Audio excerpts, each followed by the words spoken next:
Waheshimiwa wageni waalikwa, serikali ya awamu ya 6 inayoongozwa na Mheshimiwa Dr. Samia Suluhu Hassan imeendelea kuweka msisitizo mkubwa katika kuimarisha sekta ya elimu kama nguzo muhimu ya maendeleo ya taifa na ushindani katika uchumi wa kisasa. Sekta ya elimu nchini imepiga hatua kubwa ikishuhudia ongezeko la fursa za upatikanaji wa elimu na uwekezaji katika miundombinu ya kufundishia na kujifunzia, mafunzo ya ualimu, uboreshaji wa sera ya elimu na mafunzo na mitaala. Serikali imeimarisha miundombinu ya elimu kwa kujenga shule mpya 26 za kitaifa za sayansi za wasichana kwa kila mkoa. Kwa Tanzania, hii ni hatua kubwa sana kwa shule kujengwa kwenye kila mkoa kwa mpigo, shule 26. Na ukienda kwenye historia ya nchi yetu, Mheshimiwa mkuu wa chuo anaikumbuka vizuri historia hii na ana kumbukumbu nayo nzuri ambayo nimekuwa nikisema vijana wa leo ni nzuri kuwa tunapitia hizi kumbukumbu ili kuona jitihada zinazofanywa na serikali. Ukirudi nyuma kwa takriban miaka 15 hivi, ukiondoa shule zile ambazo serikali ilizirithi zilizokuwa zingine za taasisi za kidini, hapa katikati, kabla ya hapo, serikali ilikuwa haijawahi kujenga shule nyingi kwa mpigo namna hiyo. Imekuja serikali kujenga shule nyingi, na Mheshimiwa mkuu wa chuo, na wewe upokee hizo pongezi, wakati wa kujenga sekondari kila kata. Baada ya sekondari kila kata, ambazo kimsingi kulikuwepo na mchango mkubwa sana wa nguvu ya wananchi, katika serikali ya awamu ya 6, Daktari Samia Suluhu Hassan amekuja kujenga kila mkoa sekondari moja ya kitaifa ya mfano ya wasichana na shule 7 za wavulana kwa kila kanda. Na hizi ni mbali na yale mahitaji ya eneo kwa eneo ambako tumeona shule za msingi zaidi ya 2000 zikijengwa, shule za sekondari zaidi ya 1000 zikijengwa, na madarasa zaidi ya 1079 kuweza kukidhi mahitaji ya watoto wa Kitanzania kwenda kupata elimu iliyo bora. Mheshimiwa mkuu wa chuo, madhara ya kutokuwepo na nafasi za watoto wetu kwa huku ukanda wa Pwani inafanana na kwetu kule Dodoma, Singida, Simiu, Tabora, Shinyanga na kadhalika. Wakati kuna upungufu wa nafasi, watoto wakifaulu kwenda kidato cha kwanza wanachaguliwa kujiunga na kidato cha kwanza, na inatoka tangazo kwamba wengine wamefaulu lakini wasubiri second selection. Second selection ikisubiri miundombinu. Kwa hiyo Disemba kama hii, mkuu wa mkoa na wakuu wake wa wilaya wote wangeshafuta likizo, wangekuwa wanakimbizana na wananchi, mwenye kuku mwenye jogoo, kwa ajili ya kujenga madarasa ili wanafunzi wa second selection wa third selection waweze kupata nafasi. Na Mheshimiwa mkuu wa chuo, kwa ukanda huu wa Pwani, nimesema walikuwa na matatizo yanayofanana na kule kwetu. Unakuta watoto hasa wa kike, ngoma imeshapita. Kule kwetu huko, badala ya kuchaguliwa second selection, anakuta ameshachaguliwa chagulagi ile ya kuolewa. Kwa hiyo jina linaporudi tayari anakuwa alishatoroshwa, hayupo hata nyumbani kwa wazazi wake. Lakini leo hii Daktari Samia Suluhu Hassan ameongeza vyumba vya madarasa katika shule za msingi na sekondari kutoka 191,708 kwa mwaka 2020 hadi madarasa 2,200 na 54,393 kwa mwaka 2025. Hili ni ongezeko kubwa katika sekta muhimu inayogusa familia moja moja na kuyajenga maisha ya watoto hao wanaokwenda kunufaika na shule. Imeboresha shule 274 za michepuo ya kilimo na shule 28 za michepuo ya kibiashara na kujenga shule za sekondari 1031 kutoka 3,863 hadi shule za sekondari 4,894 kwa mwaka 2025. Kujenga shule mpya za msingi kutoka 16,406 kwa mwaka 2020 hadi 17,986 kwa mwaka 2025 na kutoa vifaa vya kisasa katika shule 28 za mchepuo wa elimu ya ufundi na amali, pamoja na kuendelea na ujenzi wa shule 29 za amali za mikoa. Miundombinu hii imeongeza fursa za elimu kwa wanafunzi na kupunguza muda na umbali wa wanafunzi kwenda na kurudi wanapokuwa shuleni. Mheshimiwa Mkuu wa Chuo, hii ni hatua kubwa kwa Watanzania ya kujivunia kwamba nchi inapiga hatua tena katika jambo linalogusa maisha ya mtoto mmoja mmoja na maisha ya familia nzima. Kwa kizazi cha leo ambao hawajagusa hii mambo inayoitwa hajachaguliwa, wanaweza wasilione sana hili, lakini tuulizeni rika letu ambapo watu wanasoma darasa la kwanza mpaka la 7, naenda kwenye ubao wa matokeo, hakuna aliyechaguliwa. Ndio hivyo, miaka 7 imeshapita hivi. Na mnaenda darasa la kwanza mpaka la 7, darasa lina watu 40, lina 35, 40, amechaguliwa moja. Kwa hiyo ukichaguliwa moja kwenye kijiji hicho inabidi utolewe usiku. Inakuwa ajenda ya familia nzima, utolewe usiku. Huyu macho watamuona, itakuwaje? Utolewe usiku. Sasa hivi si jambo la kushangaza kuhusu mtoto kwenda sekondari. Hii ni hatua kubwa ambayo tumeishuhudia wenyewe. Hii hatujasimuliwa, tumeishuhudia wenyewe. Kazi iliyofanywa na serikali zinazoongozwa na Chama cha Mapinduzi. Hii ni hatua kubwa, ni mapinduzi makubwa ambayo yamefanyika katika sekta ya elimu. Lakini serikali imeendelea kuyafanya mambo mapya kila wakati. Serikali imeendelea kutekeleza mpango wa elimu bila ada kuanzia elimu ya awali hadi kidato cha 6, ambapo serikali imeongeza fedha za kugharamia mpango huo. Awali mpango huu ulikuwa unaishia kidato cha 4. Serikali ya awamu ya 6 ikaongeza kidato cha 5 na cha 6 na baadhi ya vyuo vya kati vya ufundi, ambapo bajeti ya fedha kwa ajili ya elimu bila ada imeongezeka kutoka bilioni 249.66 kwa mwaka 2020 hadi bilioni 484.27 kwa mwaka 2025, zaidi ya mara 2 ndani ya kipindi cha miaka 5, na hivyo kuchangia ongezeko la wanafunzi wanaonufaika na elimu bila ada kutoka 14,940,925 kwa mwaka 2020 hadi 15,498,054 kwa mwaka 2025. Hii nayo ni hatua kubwa ya kupigiwa mfano, na si nchi zote zinafanya jambo la aina hii ambayo Tanzania inafanya.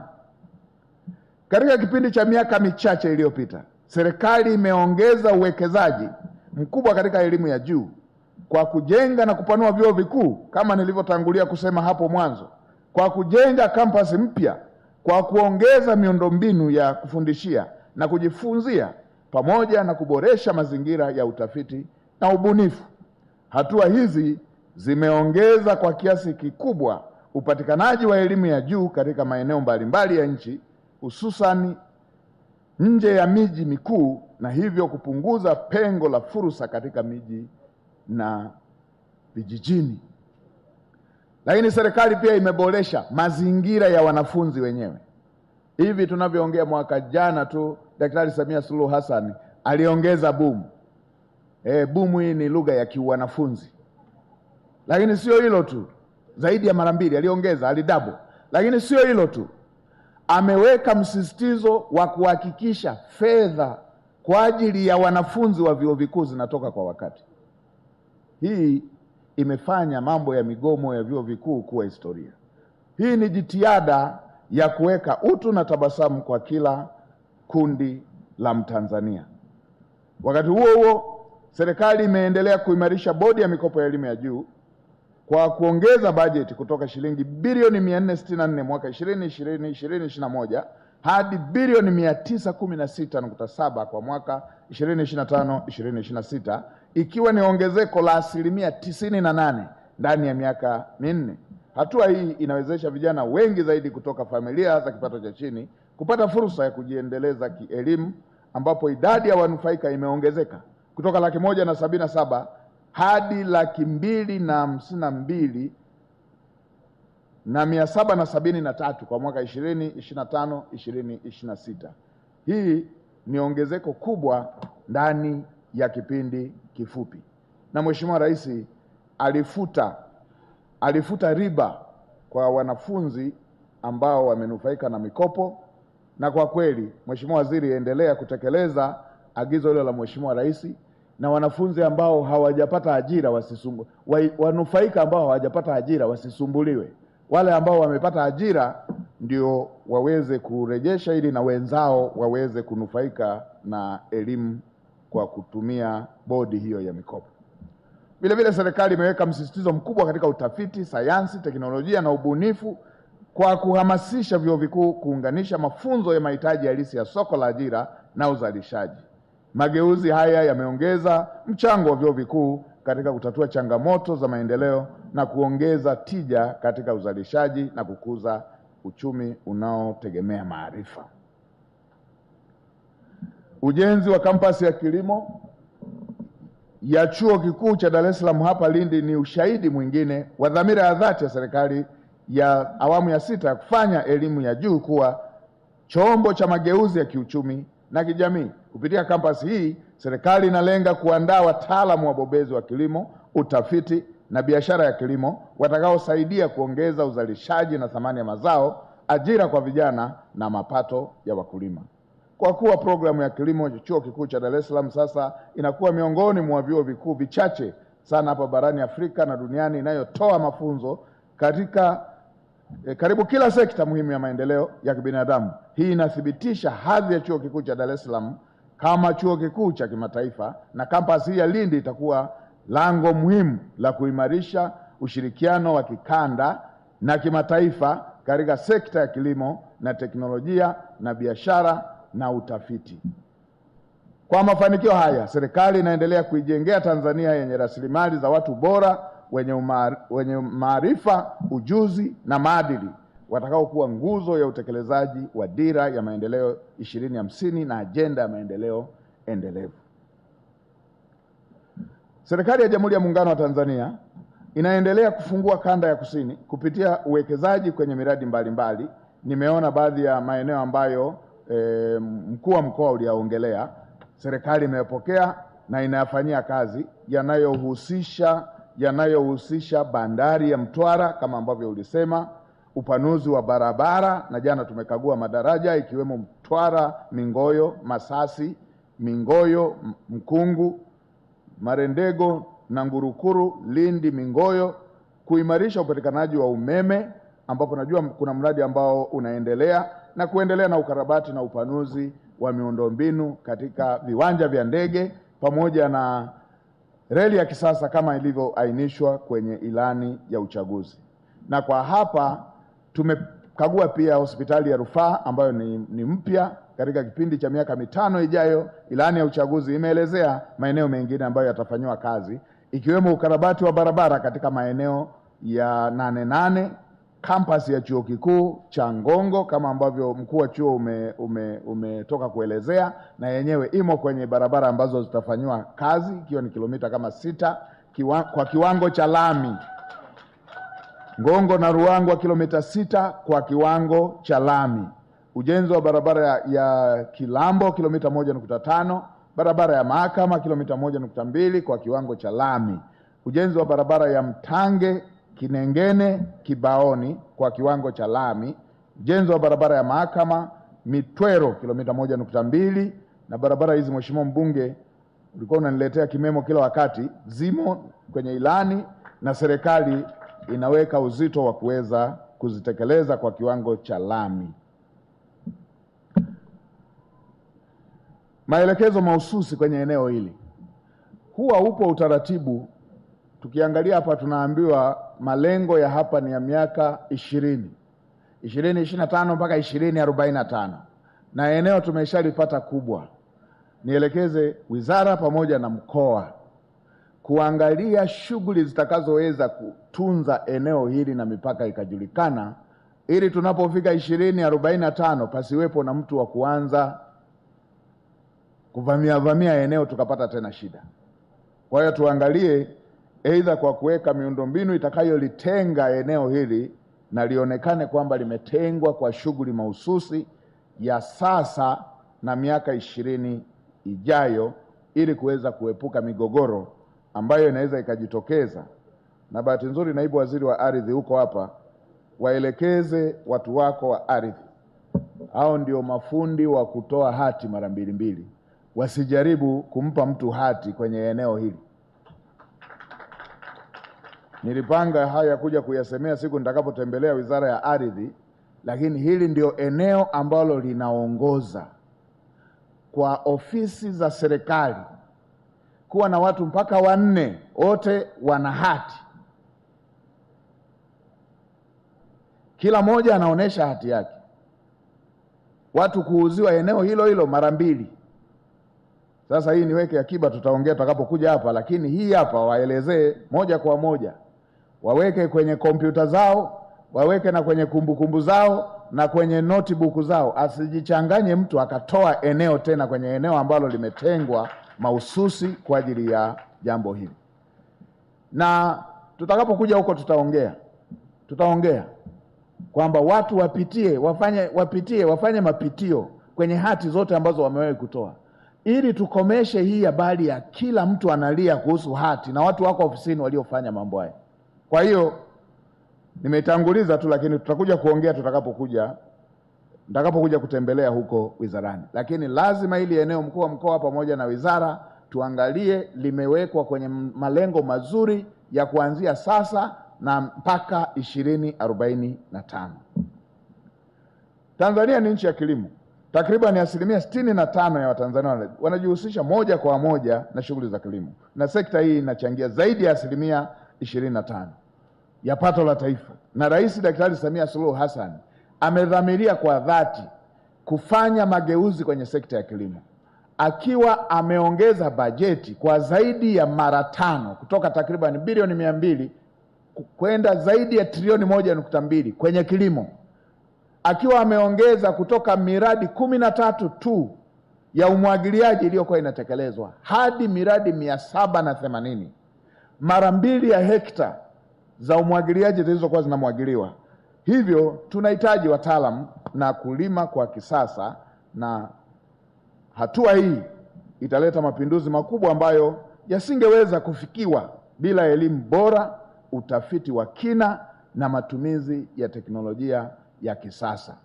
Mageuzi kwenye sekta ya kilimo, na jana tumeshuhudia uvuvi, sekta pana ya kilimo kwa maana ya dhana pana, ni jambo la msingi litakalosaidia kukuza uchumi wetu, kupunguza umaskini na kutengeneza ajira kwa vijana.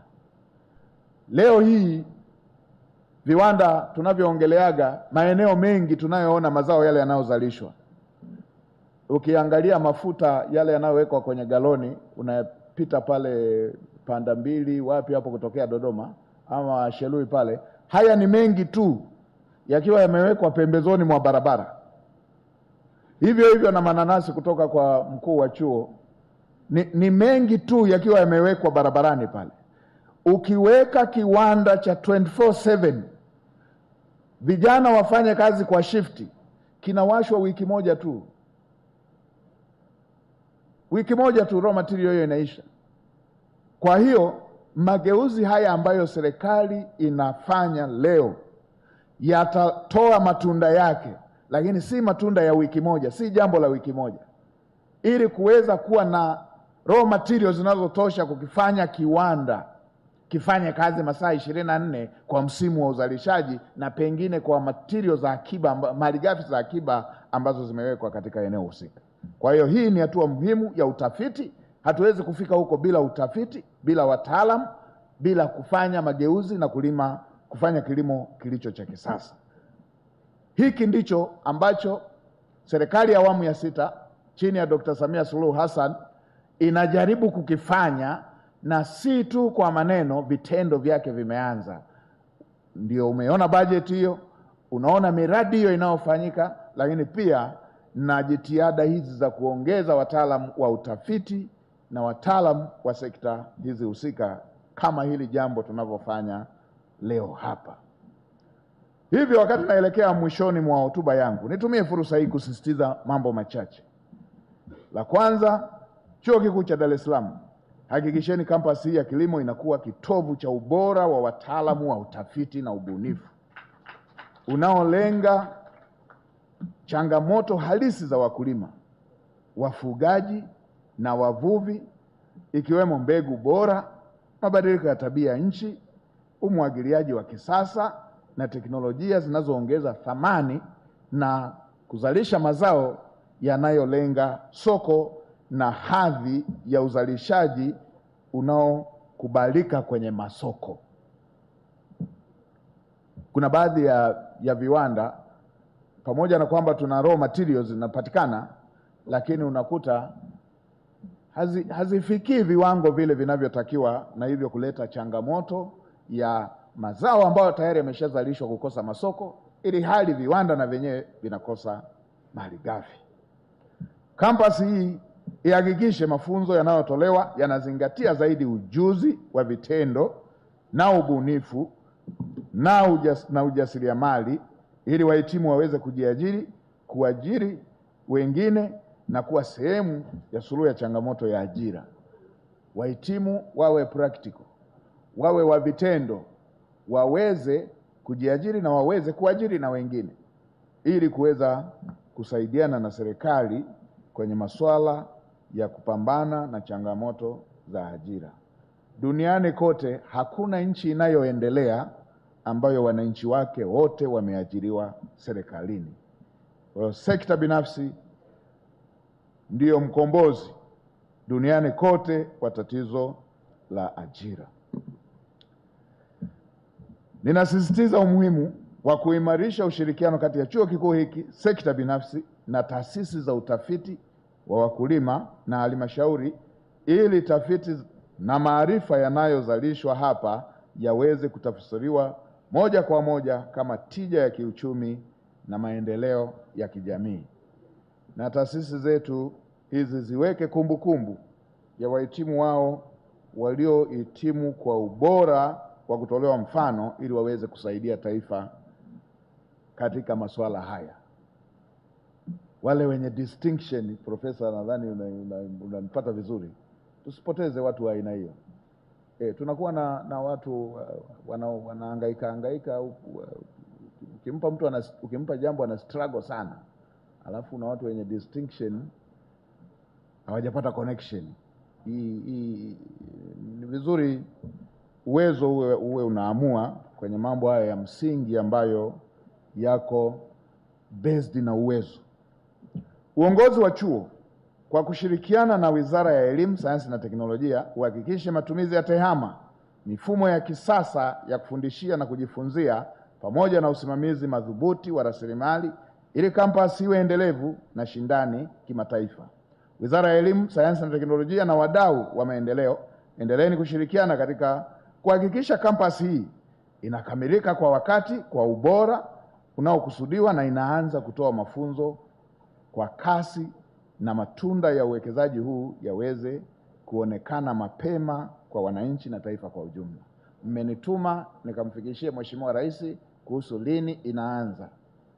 Mmenituma wenyewe, Mheshimiwa Mkuu wa Chuo pamoja na Waziri, na mimi nitafikisha kwamba ni miezi 10 tu ijayo kampasi hii hapa inaanza. Kwa hiyo mkandarasi na wasimamizi, ni jukumu lenu kukesha, huku mkizingatia ubora, huku mkizingatia thamani ya fedha za walipa kodi wa Tanzania.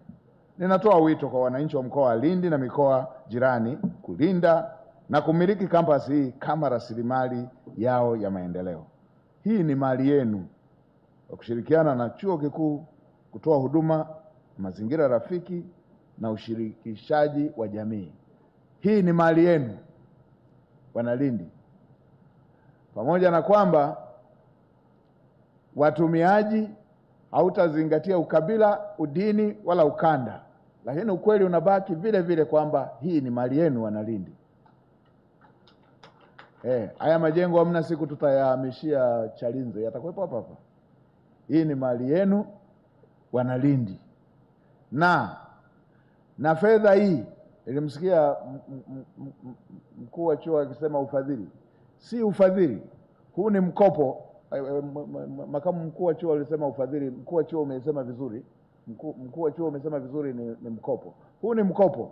Mkopo ni malipo yako, unayatanguliza tu, alafu baadaye ukikusanya unaanza kulipa. Kwa hiyo hii ni fedha yenu. Duniani kote hamna fedha inayoitwa ya serikali. Serikali ni mratibu tu. Miundombinu yote inayojengwa ni fedha yenu, iwe imekusanywa siku hiyo hiyo au iwe ya mkopo. Ndio maana asiye na kipato huwa akopesheki, kwa sababu hataweza kulipa. Kwa hiyo hii ni fedha yenu wana Lindi, muilinde, ni mali yenu. Kwenye maagizo Mheshimiwa Waziri, kuna umuhimu, kama mtaona inafaa, na umesema vizuri, tutapata muda wa kuongea, na mimi niko tayari, tutaipanga hiyo, tukae tujadili kwa kirefu, na baadaye tupate maelekezo ya mwisho ya Mheshimiwa Rais. Kama mtaona inafaa, kwa kuwa ukanda huu ni ukanda wa gesi na mafuta, na kwa kuwa eneo hili ni kubwa bado